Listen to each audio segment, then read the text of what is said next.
Welcome to The Less Stressed Life, all about making this your time to feel freaking awesome about your life, health, and happiness. This podcast of The Less Stressed Life is hosted by Krista Bigler. Krista is an integrative registered dietitian nutritionist who specializes in reducing food-related stress, inflammation, and symptoms of food sensitivities. She brings over a decade of nutrition expertise and playing with her food to the table. From coaching, teaching, writing, and working within a major food company to behind the scenes for a health celebrity. To learn more, visit lessstresslife.com.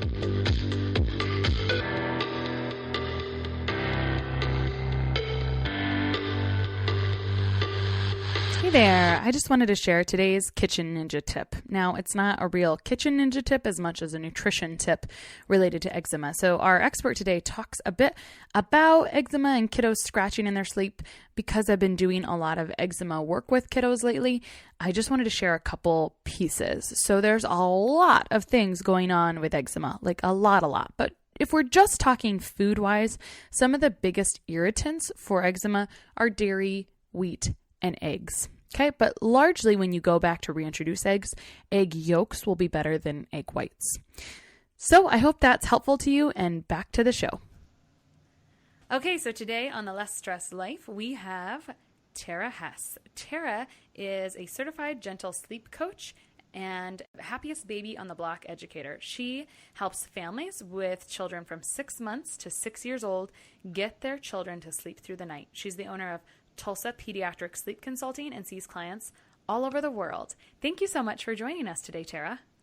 Yeah, thanks for having me, Krista. Yeah, so there's no cool backstory on how I met Tara. I actually just went to Google and her website pops up first and it looks great. And so I kind of reached out, I kind of stalked her for a while and then finally reached out to her and said, hey, would you be on the podcast? And why did I do that? Because I kept noticing people that were listening to the podcast, our clients, a lot of them would complain, or kind of back when I was doing more general health coaching, I just noticed it was a big common denominator of, people not getting sleep, or even people complaining about their older children not sleeping well. And it just taxes people so much because sleep is number one for rest and recovery, and we just can't function without it. So I just kind of wanted to bring there's so many pieces to talk about with sleep for sure, but I thought we would talk a little bit and bring you guys some value about helping kids sleep through the night. So I'm excited for Tara to share some of her pearls with us today.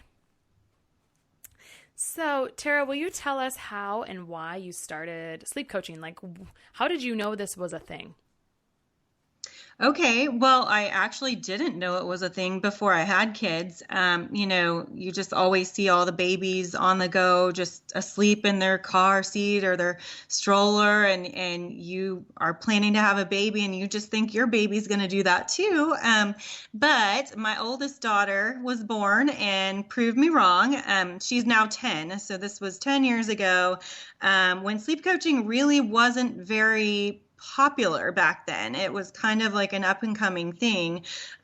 She was a horrible sleeper. I mean, just never would sleep anywhere. She just was very colicky, a very high needs baby, and they're all born, of course, with their own little temperaments. But I was miserable. I was so exhausted and so frustrated and thought, what am I doing wrong? And why is my baby not sleeping?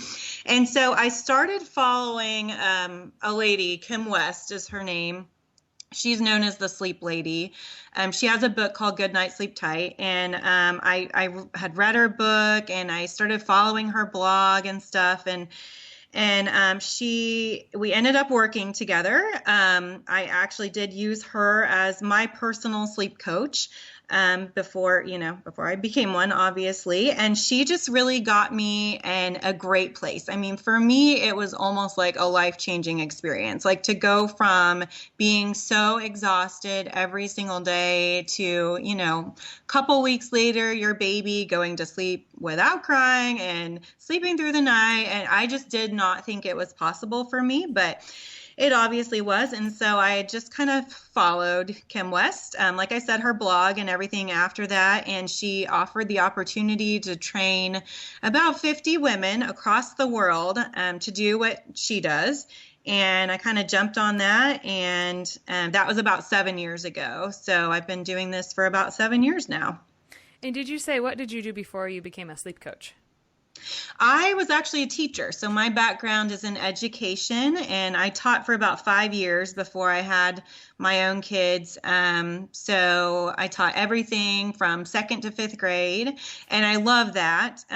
But, once I had my own kids, I was glad to have the opportunity to find something to do where I could kind of make my own schedule and work around their schedules and all that kind of stuff. I have 3 kids now at this point, by the way.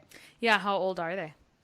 So 10 is my oldest, like I said, and then I also have a 7-year-old and a 4-year-old, and it definitely goes fast. Yeah. So you've been a sleep coach for 7 years. So you had these tools in place kind of before your next couple of kids came along. Did you find that was really useful? Oh, of course I did. Now, I will say that my middle child and my youngest child had much different temperaments than my oldest child, much more easygoing temperaments. And so it was probably a combination of the fact that I kind of knew what I was doing as well, but also that their temperaments just made it a lot easier. And I always am trying to make sure other parents realize that sometimes, we're given a baby with a temperament that we didn't exactly want. Sometimes we have to kind of grieve about that, but sometimes that is the reason why they're not sleeping well. We can't change that. I mean, they're all born with their little temperaments, and we can't change that. So, but anyways, yes, I did find it was helpful for me, but also their temperament had a lot to do with it too. Oh, fun. There was something, I read an article once, or I read a study once about how women that eat chocolate when pregnant have happier babies. And I'm quite convinced that that's why my first child are so much better tempered than my second. I just wasn't eating enough chocolate during pregnancy, probably. Yeah, that must be it. Yeah, probably. So do you use a variety of methods then as a sleep coach? It's all types of things that you just customize to people? Yeah, well, every plan that I create for each family that comes to me is definitely customized. It's very different. I mean, we are working with little human beings, and like I said, their temperaments are different, their age is different, their habits are different. That is something that might be, different from me compared to other sleep consultants, is I do actually let my clients choose their own method. So my emphasis, of course, my title is gentle sleep coach. So my emphasis was definitely on more of those, the gentle approaches. But I think it is important to let the family choose the approach that they feel the most comfortable with. So what I do during a consultation is I overview what their options would be for, again, for their particular child and their age and everything. And then I let them choose the one that they're the most comfortable with, and we discuss how to do that in detail. If they're not comfortable with the plan or the method that we discuss, they're just not going to do it. They're not going to follow through consistently, and then they won't be successful. So, it's very important to me that they're successful. So I think allowing them to choose their method is key. Yeah, I know what you mean. You kind of thrive on results, so you want to make sure that everyone's on the same page. I can completely see the correlation in my type of line of work as well. So tell us about kind of, maybe no client is typical, but how do you know when someone really needs a sleep coach? Do people kind of come to you with, are there common patterns that you see when, I need to help this family or something like that? I don't know that I've ever had a family come to me that I was like, I can't help you. I'm sorry. I really don't know that has ever happened. If you have a child between the ages of 6 months to 6 years, and they are not sleeping through the night consistently, I can help you. Like, there's something that I can definitely help you with. Success with sleep training is definitely in the details. And like you said earlier, there are a lot of details to know about kids' sleep. And I find that sometimes parents feel like they should know what to do by themselves, and so they don't reach out for help, and then finally it's just like they're so frustrated they eventually do, and I always get the comment, why didn't I do this sooner? For some reason they feel like it's something that they should know how to do by themselves. But I've had hundreds of hours of training in pediatric sleep. I've worked with hundreds and hundreds and hundreds of clients. I mean, I do this every day. So obviously, I'm going to have a little bit more information than a parent with just their one child is going to know. So I can just relate on so many ways. I will give you a funny one. So everyone kind of like gets frustrated when things aren't going. So I'm a integrative, dietitian. So I help people kind of get to the root cause of what's going on, and that's what you're doing with sleep. And so this is just a funny correlation when people get frustrated because they're not eating maybe the right things that are perfect for their body, but they're frustrated because everyone eats, so everyone should know how to do it. And so it's probably the same. Everyone sleeps, so everyone should feel like they know what they should be doing, but there's details, lots of details.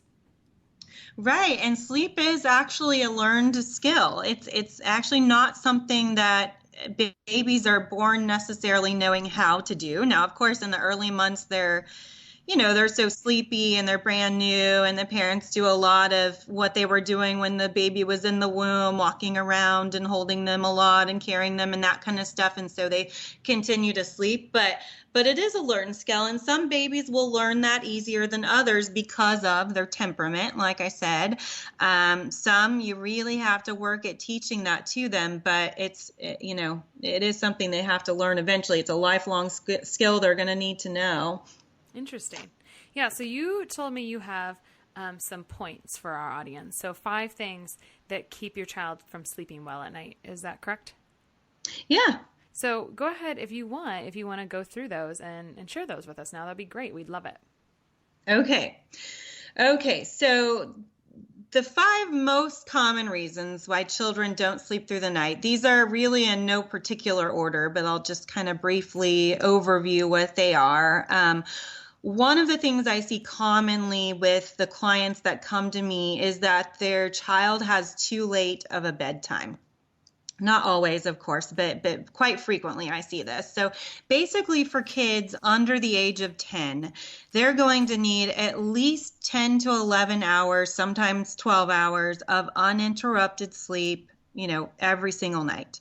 So sometimes parents just don't realize how much sleep their child actually needs. And the only way to get that much sleep is to go to bed early enough to get that. The earlier they go to bed, often the later they will sleep in the morning. And a lot of parents are worried about doing an earlier bedtime because they think if I put my, child to bed earlier, they're going to wake up earlier in the morning. But for kids, it's just not true. The earlier they go to bed gives them a chance to not be overtired before they go to bed, and then they actually sleep better and can sleep later in the morning. So too late of a bedtime, definitely a common one. Another common reason why children might not sleep through the night is from nap deprivation.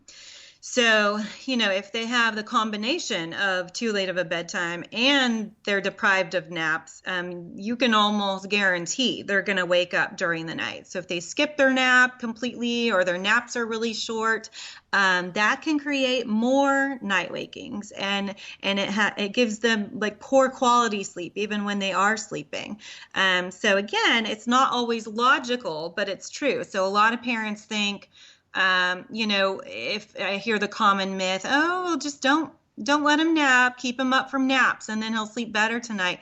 And it just absolutely isn't true. Sleep begets sleep. The better they sleep during the day, the better they're going to sleep at night, and vice versa. Now, obviously, the naps have to be, at the right timing of the day. They can't be too late into the day and that kind of stuff. But we definitely need the right amount of daytime sleep. And I would say any child under the age of 3 absolutely still needs to be getting at least one, good nap every single day.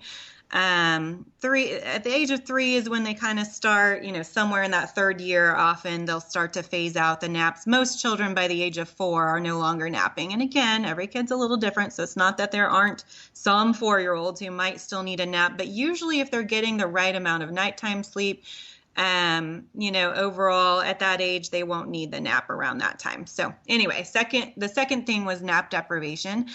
The third most common reason, and really out of all of them, this is probably the biggest issue I see with my clients, and is, I would say, true of almost every single family who comes to me, is that their child is put to bed already asleep. So if their parents are doing something like rocking them to sleep or nursing them to sleep or walking them around until they go to sleep or giving them a bottle or lying down with them or bouncing them on the ball. I mean, I have seen like everything under the sun, but these are all what we call sleep crutches or sleep props. It's basically doing all the work for your child to put them to sleep at bedtime and then expecting them to know how to go back to sleep if they wake up during the night. No, they won't. When they wake up at night, they're going to expect you to do all the same things that you did at bedtime because that's how they've been taught, again, how to go to sleep.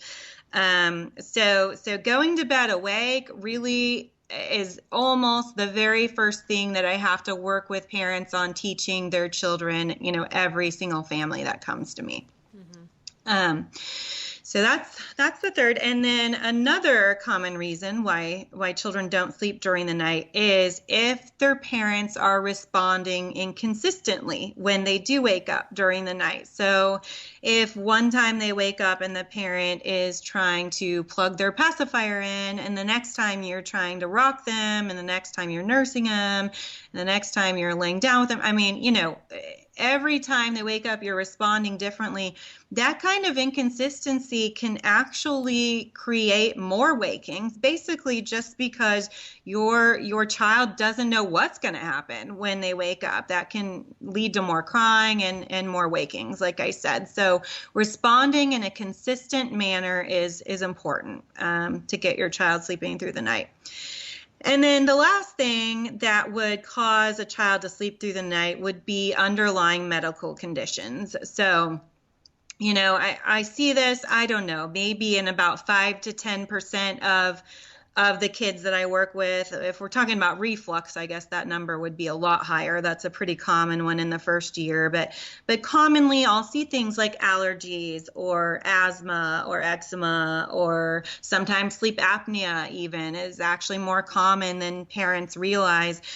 So one thing that I do when parents come to me, the first thing I do is have them fill out a pretty detailed intake form. It's an electronic form, so I just email that to them and they type right on it and save it and send it back to me.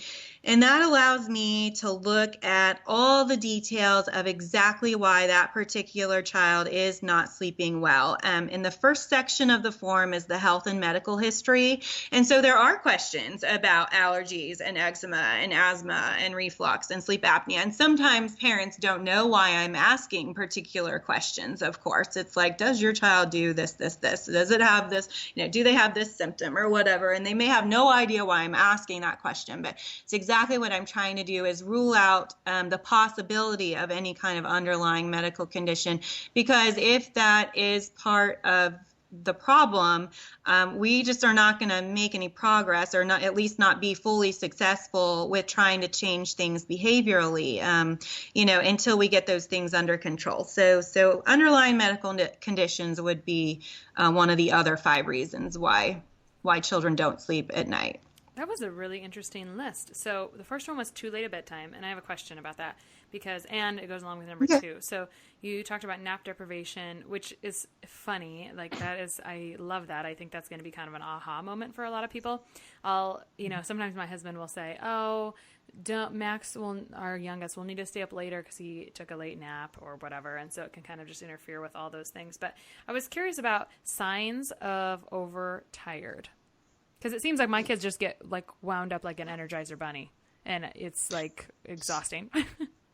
Yeah, exactly. And that's really common. And that's sometimes when parents that, we call it the second wind usually. And sometimes parents will assume that their child is not tired because they start to have all that energy again.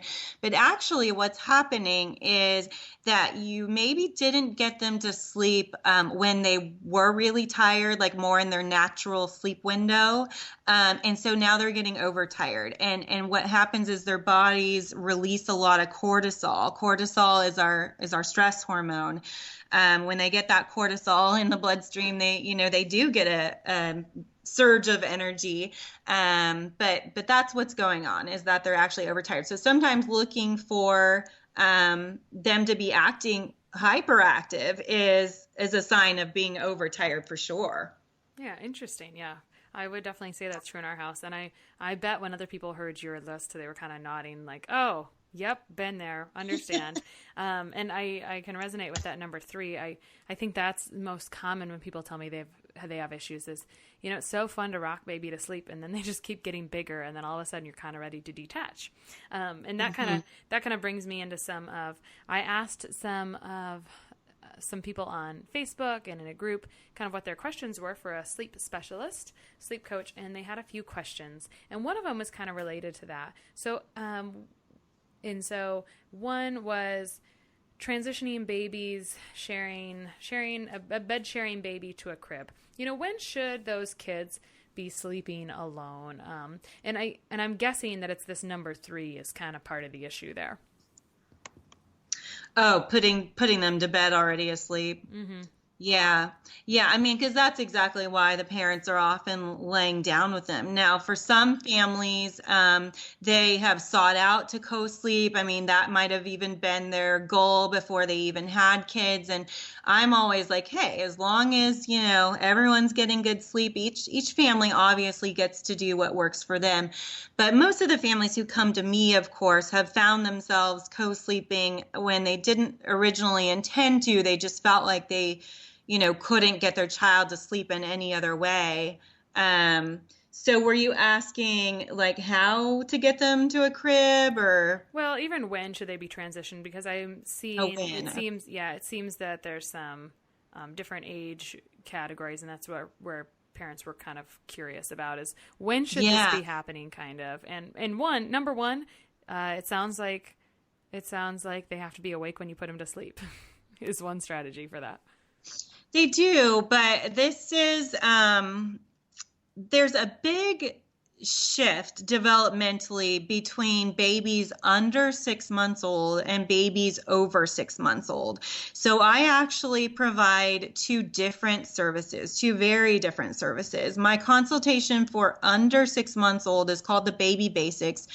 And it's more of a general sleep education type of consultation with, again, sleep expectations, tips for maximizing sleep, safe sleep, all that kind of stuff. It is not a full sleep training plan. I don't provide those for babies until they're at least 6 months old. And that's because around the age of 6 months is when sleep is fully developed and organized in the brain.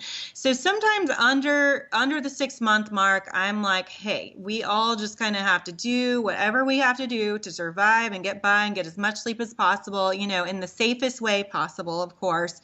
The American Academy of Pediatrics, their most current guideline is to room share, not to bed share, but to room share. So to have your baby in the room with you, maybe in a bassinet or a pack and play or something, for at least the first 6 months. It does say ideally up to the first year. Of course, there's other studies who say different things, like if you keep them in there that long for a whole year, then it's really hard to transition them out because they're so aware of their surroundings and environment and, that kind of stuff. I like to recommend room sharing for at least 6 months, but I do think after that is kind of a good time to start transitioning them to their own room. Before, like I said, before they get really stimulated by their environment and everything. Interesting. So another person had a question. How long do you try a sleep technique to know before you know if it's going to work or if you should move on to something else? Well, that is a little bit hard to give a very specific answer because it depends on like if this is one of my clients and I've given them the plan, then I could tell you exactly how long to try. If it's a parent who's just trying something, then obviously what they're trying honestly just might not be the right thing to try. It takes all kinds of details of the day to be aligned, not just, what you're trying at bedtime, but really what's happened the whole day. I mean, sometimes what they're eating, if they're getting any kind of like caffeine or something later in the day, making sure the timing of their naps is at the right time, having an appropriate bedtime routine. I mean, there's all kinds of factors that play into how well a child's going to sleep, not just what you're doing, with the technique that you're trying. It also depends on the method, because some of the methods are much quicker than other methods, so if I had a family trying like an extinction method, and it really, you weren't done in like 3 or 4 days, something's wrong. Like you should not be having your child like completely cry it out for longer than that. Something is off. Generally, I say, with the other methods, they should be seeing some major progress within about 5 to 7 nights. That doesn't always mean every baby's going to be sleeping through the night or every child's going to be staying in bed within 5 to 7 nights, but they should at least be feeling like they are seeing some major progress within about 5 to 7 nights. And if not, sometimes it's not necessarily about switching methods, but just tweaking the details involved in that method. So again, I know that kind of may not make a lot of sense to a lot of people. Makes perfect sense. But it just kind of depends on the method then. Yeah, for sure. It makes perfect sense. And I should mention that I believe every Sunday you do actually answer questions live, kind of on a thread. Is that right? On your Facebook page, Tulsa Pediatric Sleep Consulting? Yeah, so on my Facebook page, every Sunday evening at 8 p.m. Central, so from 8 to 9 p.m., I will post a thread that just says, this is the Sunday Sleep Solutions thread. Post your questions in the comments, and I get lots and lots of comments. Usually I'm unfortunately not able to answer all the questions in that hour because I do stop at 9 o'clock, or I'm sure I'd be going all night. But yeah, even if parents don't have questions, sometimes it's great to get on there, and often you have a similar question to someone else and can learn from them too. So cool. Yeah, no, these are helpful. So I have a couple more from them if you don't mind.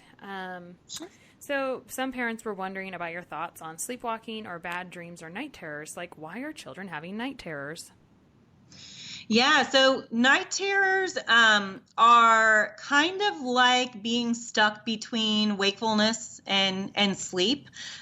They're very common, actually. They're not like a bad thing. It doesn't mean, I've had parents contact me. They think that something's like psychologically wrong with their child or something. But again, they're very common, especially between the ages of like 2 to 12. So now nightmares or bad dreams are very different from night terrors, but the night terrors and the sleepwalking and those kinds of things sleep talking, those can kind of go along in the same category. Nightmares, of course, are scary dreams that wake up children, and often if they have a nightmare, they're not going to really want to go back to sleep. So you want to avoid doing things like letting them see scary shows and playing scary games or anything like that, and really respond to them if they have a bad dream or a nightmare and assure them of their safety. Things like that. I mean, there's lots of little things you can be doing for nightmares or bad dreams. It's definitely a time where you want to respond. Whereas with night terrors, although they can seem terrifying, I mean, a child might kick, they might cry, they might scream, they might be completely inconsolable. But usually, if it's a true night terror, they're not really awake and they won't even remember that it happened the next day. If you go in the room, for instance, during a night terror, your child might not even know that you're there. He might not even recognize you. But if it's a true night terror, you actually don't want to respond. So again, the response is different from a nightmare, because if you do respond, if you're touching your child or you're talking to your child or something during the episode, it can actually make it last longer. And then sometimes it will wake your child up, and then that's what scares them, is like, why are you waking me up in the middle of the night, and things like that. So if your child isn't remembering that it's happening the next day, then that would be a night terror.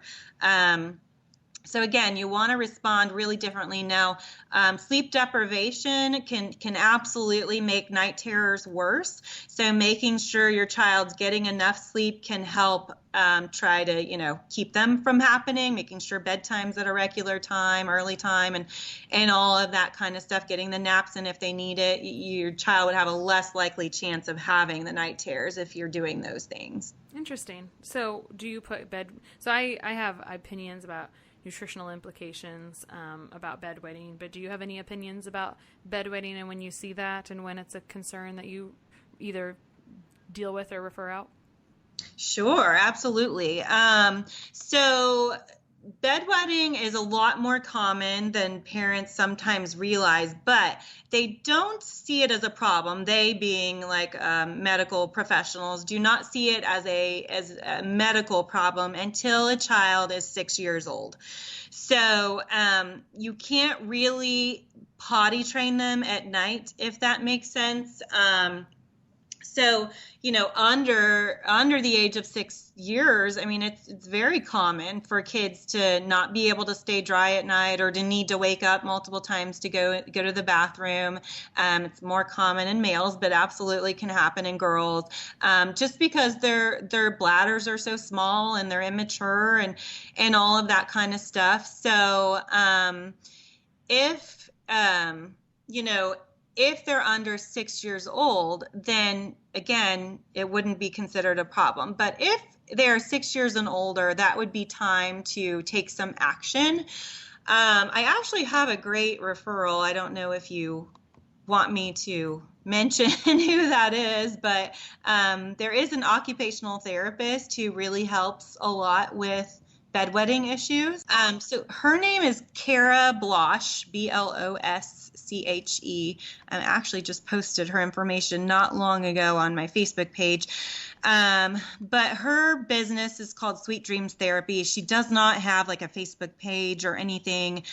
She's also local to the Tulsa area, but she will travel to some other areas too. I know she definitely goes to like the Dallas area. So maybe some of the local states, but Sweet Dreams Therapy, and she provides bedwetting treatment. Again, she's an occupational therapist. The kids do have to be at least 6 years old and be having, common bedwetting issues. It's commonly, related to just really deep, heavy sleeping. And if one parent maybe had bedwetting issues, then it is hereditary, or it can be. So that can, go along with that too. But a lot of parents contact me. Of course, I work with kids, through the age of 6. So most of my kids are younger and they feel like there's a problem. And, I always have to tell them, they're not going to see this as a problem until they get older. Most of the time, they will just phase that out as they get a little bit older. Their little bladders are just sometimes small and immature, and until they get a little bigger, sometimes they can't handle, any volume of fluid in there during the night. And that's why they either wet their pull-up or wet the bed or need to get up and go to the bathroom. And again, that would be seen as very normal until they get to the age of 6. And at that point, you want to try to take some action. Okay. Well, there's a lot of parents that are going, whew, okay. So, so speaking of slightly older toddlers, I had some questions about older children that won't sleep through the night if they're 2 or 3 years old. Is that a cause of concern? Definitely not a cause of concern. So again, I'm certified to work with kids all through the age of 6, all the way through the age of 6. And I have had just as many 2 or 3-year-olds, to be honest, as I've probably had babies. It's very common. Sometimes they're kids who maybe used to sleep good, but maybe they had an illness one time, or their family traveled or something, and they regressed for one reason or another and then just never went back. The parents usually will form some habits during that regression, and then, your child's going to continue to wake up until those habits are broken. Sometimes they're kids who've never slept through the night. I remember one of my very first clients 7 years ago was a 6-year-old who had literally never once slept through the night his whole life. So, I thought I was pretty exhausted when my 6-month-old wouldn't sleep through the night, but I get families who've done this for years. And, so it's not uncommon at all. You can help help these kids. The methods honestly are the same as they would be for a baby. It's just the details that are a little bit different according to, is this child still in a crib? Are they in a bed? And again, success is in the details. So, right. But absolutely not too late. There is still hope for parents of children with 2 or 3 or even 4 or 5 or 6-year-olds for sure. Sure. So I can tell you also that sometimes, and it just depends, details again, on some of the other things going on with children, but sometimes we see food sensitivity issues, like especially with certain chemical sensitivities that are actually maybe an underlying issue for bedwetting. So that'll just kind of resolve as you take care of those things. But normally parents won't do that whole protocol for just bedwetting unless they're kind of at their wit's end. But typically there's like other issues as well, like maybe some allergy or sinus things. But yeah, it's interesting because I think there's always multiple ways to work on something. Everything should be multifaceted, right? So definitely. Awesome. Yeah. So I think you answered this one, and I'll just kind of reiterate. So someone had asked about normal sleep times for kids and thoughts about kids that don't seem to need, in quotes, as much sleep as others. So one parent said, my almost 2-year-old was only sleeping for 8 hours and, not even a 2-hour nap, although that is hitting your 10-hour threshold that you said. But another said their 3-year-old only seems to need 7 hours of total sleep, including naps, which does not hit your 10-hour threshold. Yeah, well, really, when I said what I said earlier, like the minimums of sleep, what I was trying to say is that a child under the age of 10 needs at least 10 hours, but really as they get older, those sleep needs drop. So like a kid who might only need 10 hours of sleep might be like an 8 or 9-year-old. So these younger kids absolutely need more sleep. I don't believe in kids who just don't seem to need as much sleep as others. I do think that they would sleep more if their parents knew how to teach them to do that. So for instance, I think you said the 2-year-old, a 2-year-old on average needs about 11 hours of nighttime sleep with a 2-hour nap. So about 13 hours in a 24-hour period. And I firmly believe that you can get every child at the age of 2 to sleeping close to that. Now, of course, these are averages. So it might vary in either direction by maybe like an hour. So maybe 10 hours during the night might be appropriate for some 2-year-olds, but 8 hours is just not going to cut it. So a lot of times, again, this goes back to what we were talking about earlier about how if they get overtired and they don't go to bed early enough and then they get hyper and they have the second wind. And so it is very common for parents to assume, well, my kid just doesn't need that much sleep. But really, we talked about why that was happening earlier. A 3-year-old, let's see, you said someone asked total for a 3-year-old. 7 hours of sleep. 7 hours? No. A 3-year-old on average needs about 12 hours of sleep in a 24-hour period. So for most, that's about 10 and a half hours at night with like an hour and a half nap each day.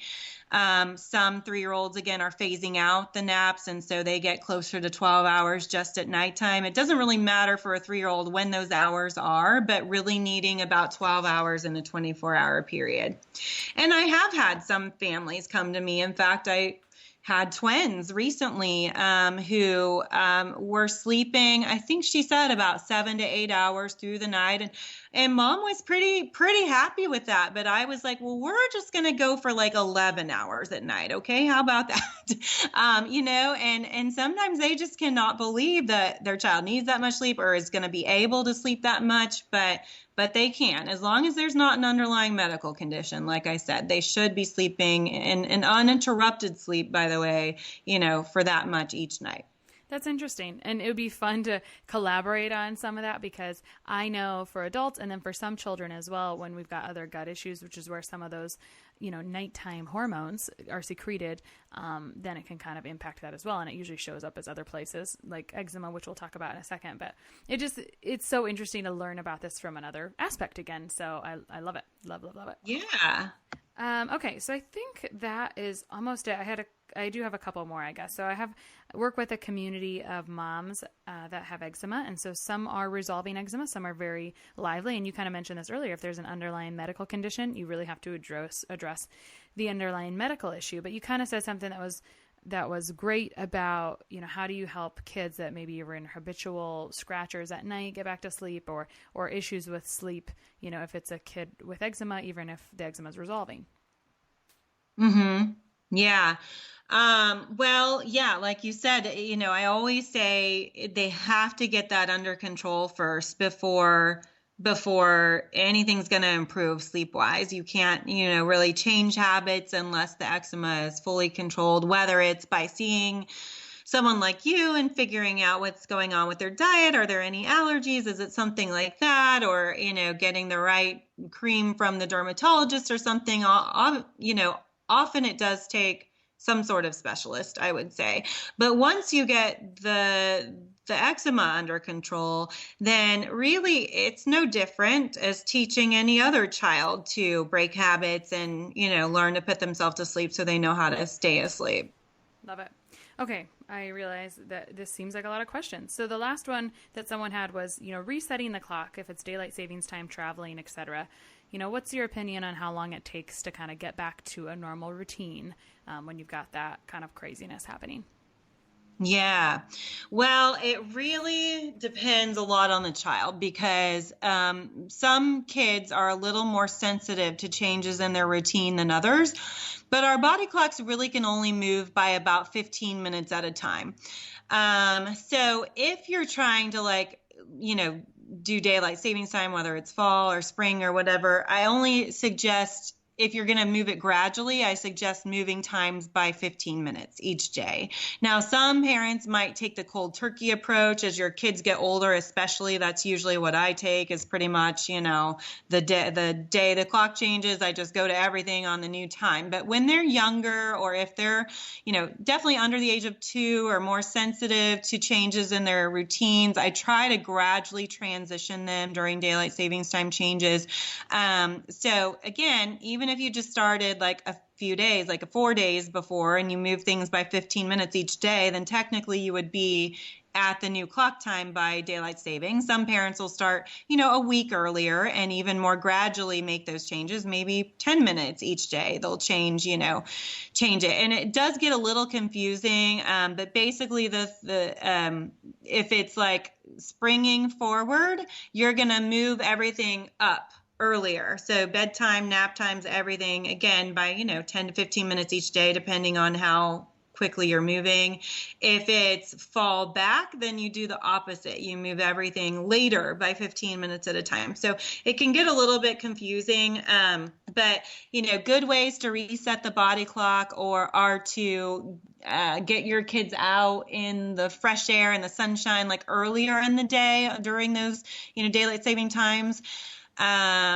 So get out in the sunshine like first thing, and then avoid that later in the evening. Avoid all kinds of sunlight or bright lights at all, even things like TVs, the computer, the iPad, any kind of screens. We don't ideally want those in the last hour or two before bedtime anyway. But those are things you can definitely do to really help reset the body clock. And then just making sure that everything you do is pretty consistent. I mean, you don't have to have like a super strict schedule, but you don't want things all over the place either. Not just sleep times, but that includes meals as well. I mean, having regular meal times can really set your body clock too. So. Well, that is awesome. I learned a lot today, Tara, and there's something wonderful about having ancillary professionals like you in our tool bag, because we all need a lot better sleep. So what finally is your gut reaction for the person listening to this and feels like you're speaking right to him or her child? Do you have any parting words about, if you've got a parent that feels just like you did, what's your advice to them? Yeah. And that's the great thing about me experiencing this problem of, my baby not sleeping well and me not sleeping either, is that, although I never thought I would actually be thankful for that experience, I am able to be, because it's kind of what led me to do this. And now I get to help so many other families. Anyone out there that feels like I am speaking to you, I probably am, because, there's a lot of people I'm speaking to. These problems are very common and there is help. I do feel confident that I can help you. So feel free to reach out if you'd like that. Yeah, I love it when I agree. I remember going through my own struggles and sort of embracing it because I knew it would make me a better provider for people, and it really can help you empathize and understand where people are going. It's just, there's nothing like living it that really helps you know it and help others through it. So where can people find and connect with you? I know you said your Facebook page, but where else can people find you and connect with you? Okay, so I have my website. It's so long because my business is long, of course, but it's Tulsa Pediatric Sleep Consulting.com. And on there, I have a blog, by the way, on many of the topics that we spoke about today. I have a blog where, you can go on and read about some of those a little bit more. I've got testimonials. I have, a page that discusses my coaching services and kind of how the process works. I think I just explained that a little bit earlier, but and they can go on and contact me there. You can also arrange to set up a free 15-minute initial phone consultation. So if anyone is still questioning, like, is this right for me? Can she help me? I don't know. I always do the free 15-minute initial consultation to kind of talk a little bit more about myself and how my services work and hear a little bit about your situation to make sure I feel I can help you too. So. And people can come and stalk Sunday night Q&As as well on your Facebook page by the same name. And we'll link all that up in the show notes. Great. Yeah. Perfect. Well, thanks so much for your time today, Tara. I learned a lot, and I'm sure everyone else had some aha moments as well. Well, good. Well, thanks, Krista. I've enjoyed being part of your show. Thanks.